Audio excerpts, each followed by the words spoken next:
Agora me aguenta com esse filtro. Se eu tivesse que passar esse tanto de base, não ia rolar. Mas esse filtro dá até um ânimo. Então, no meu tempo vago, eu faço algumas pesquisas. Gosto de estudar, né, rever alguns conceitos, algumas teorias. E aí, até o mesmo assunto que não é da minha área, que eu não entendo, eu gosto de ver, de saber, né? E aí eu vi aqui uma interpretação textual. Achei muito interessante. Não sei se ficou bom ainda. É a letrinha que é pequena. Então, é uma análise textual de Stephen Kanitz, né? E a pergunta é da professora Márcia Flávia Rita. A pergunta da professora Flávia Rita, né? As referências.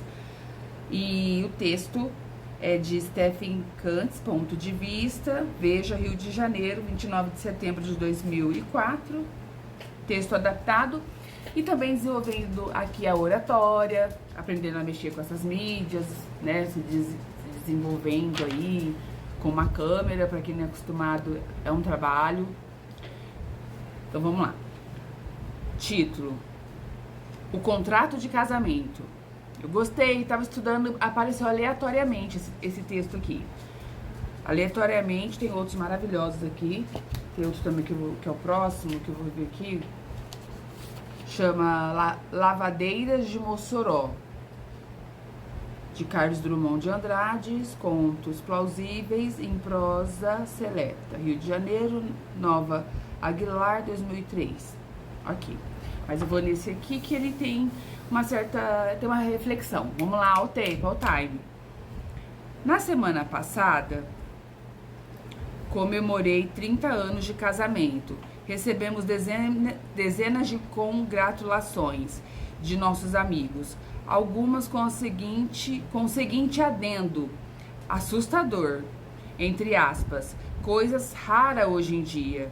De fato, 40% de meus amigos de infância já se separaram e o filme ainda nem terminou. Pelo jeito, estamos nos esquecendo da essência do contrato de casamento, que é a promessa de amar o outro para sempre. Amar o outro para sempre.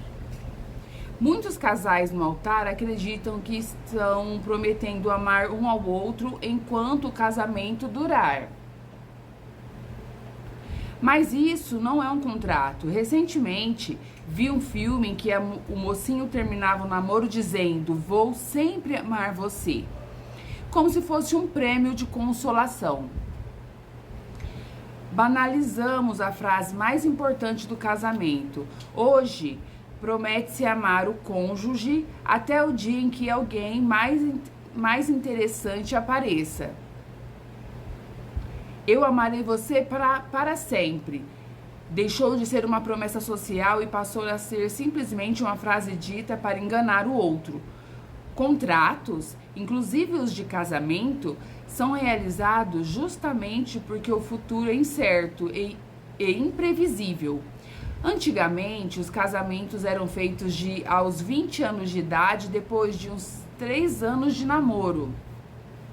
A chance de você encontrar sua alma gêmea nesse curto período de pesquisa era de somente 10%, enquanto 90% das mulheres e homens de sua vida você iria conhecer provavelmente já depois de casado.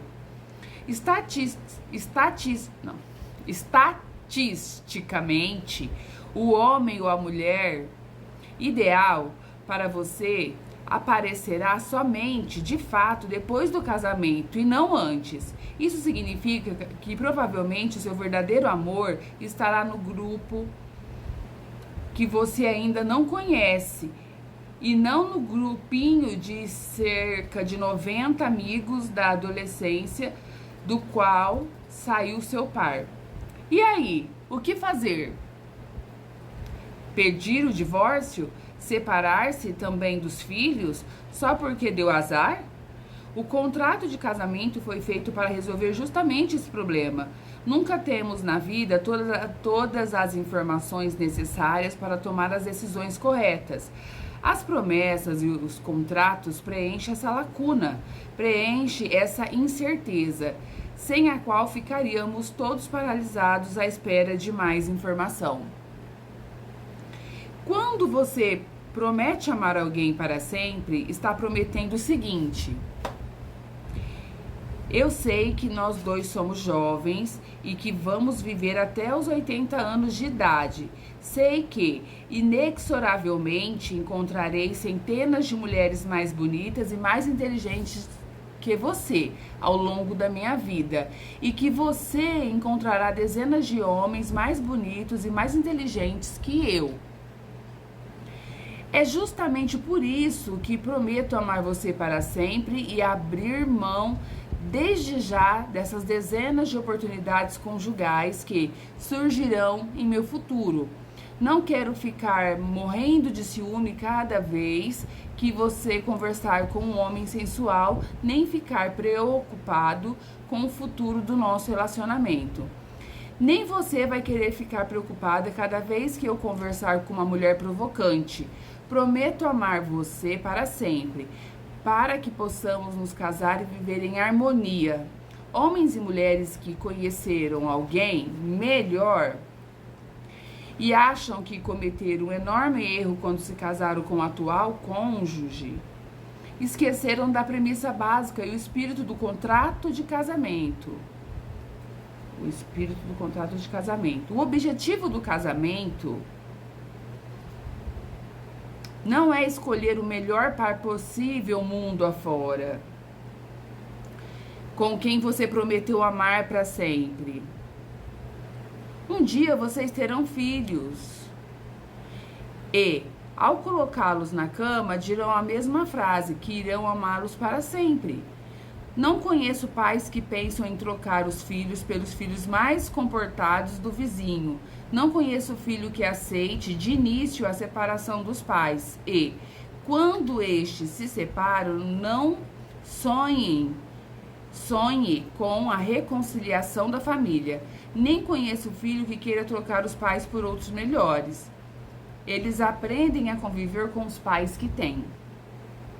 Casamento é o compromisso de aprender a resolver as brigas e as rusgas do dia a dia de forma construtiva, o que muitos casais não aprendem e alguns nem tentam aprender.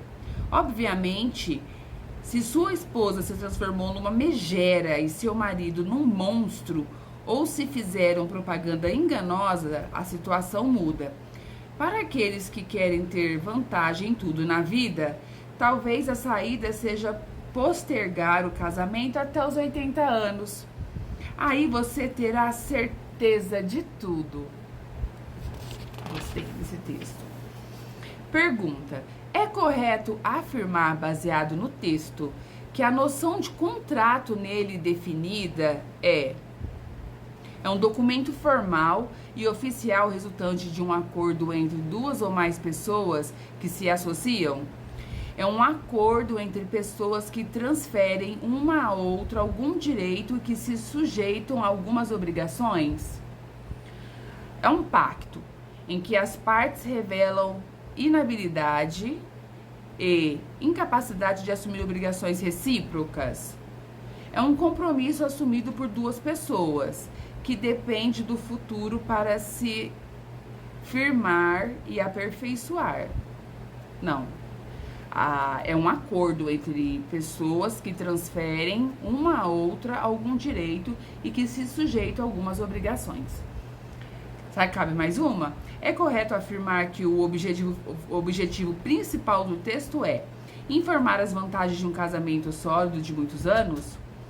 Demonstrar as razões por que as pessoas devem se casar, provocar uma reflexão sobre o compromisso firmado no casamento, denunciar alguns perigos gerados por casamentos precoces. C, né, gente? Letra C, provocar uma reflexão sobre o compromisso firmado no casamento. E esse foi o registro de hoje, análise textual.